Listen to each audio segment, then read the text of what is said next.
इसी में आगे जोड़ दूं तो विजय जी ये बताइए क्या बीजेपी ने इस बार ममता बनर्जी के सामने कोई लोकल बंगाली बड़ा फेस न उतार कर गलती कर दी क्या? क्योंकि बीजेपी की वैसे तो पॉलिसी है, नीति है कि हम किसी भी राज्य में चुनाव से पहले मुख्यमंत्री का चेहरा घोषित नहीं करते। कोई है नहीं जिसको आप फेस समझ रहे हैं, उससे बड़ा फेस कोई है ही नहीं उनके पास। उससे बड़ा फेस नहीं है, लेकिन और कोशिश भी नहीं की इसीलिए। क्या वो दिल्ली वाला सीन आपको याद आता है क्या? अरविंद केजरीवाल के सामने कोई चेहरा था नहीं, हर्षवर्धन जी को उतारा, फिर किरण बेदी को उतारा। दिल्ली और बीजेपी बंगाल को एक वो मत कीजिए कंपेयर, लेकिन वहां पर एक तो सुकेश जैसे कह रहे हैं उनसे बड़ा फेस कोई नहीं था भारतीय जनता पार्टी पर, लेकिन बीजेपी ने एक बड़ा काम किया।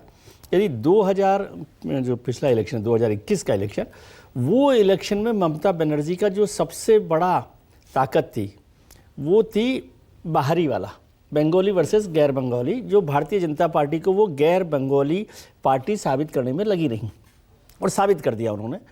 इस बार के चुनाव में वो वाला जो स्लोगन है वो उस तरह से कॉइन नहीं हुआ उतनी ताकत से ममता बनर्जी की तरफ से, और भारतीय जनता पार्टी को पूरी तरह से एक नॉन बंगाली पार्टी या बाहरी पार्टी, मतलब वो चला है नारा, लेकिन उसको थोड़ा सा कमजोर करने की कोशिश भारतीय जनता पार्टी ने की, ऐसा मुझे लगता। अब वो कितना काम करेगा, मतलब 2021 का चुनाव में तो कोई सुनने को तैयार नहीं था कि भाई तब भी मैं वही कह रहा हूं विजय जी, ये डिबेट जो है ना बाहरी वर्सेस बंगाली की, ये अभी से नहीं 2016 से चल रही है, जब से बीजेपी ने बंगाल में ठीक ढंग से पैर पसारने शुरू किए। लेकिन 2021 और 2024 आते आते जब 38-37% वोट बीजेपी ले रही है, लोकसभा में 18, उसके बाद 12, फिर 77 सीटें विधानसभा में ले रही है, वो बाहरी वाला टैग काफी हद तक तो चला गया। लेकिन क्या मैं कह रहा हूं, क्या वो फाइनल पुश के लिए एक जो बड़ा चेहरा, बंगाली चेहरा, स्थानीय चेहरा ममता बनर्जी के सामने बीजेपी दे सकती थी या देना चाहिए था, क्या वो एक गलती मानते हैं क्या? या कोई चेहरा ऐसा है ही नहीं? गलती तो तब होती जब कोई चेहरा होता।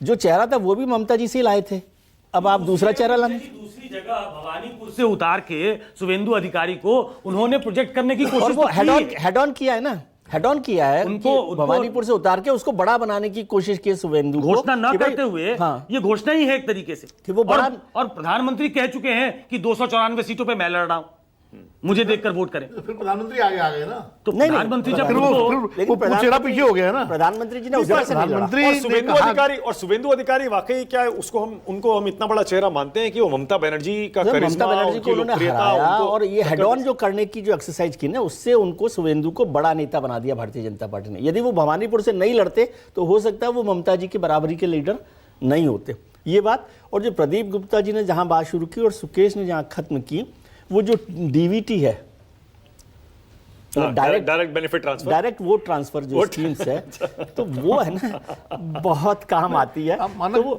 इसमें डीबीटी नहीं, उन्होंने डीवीटी कहा। डीवीटी ओके, मेरे पास एक्सेस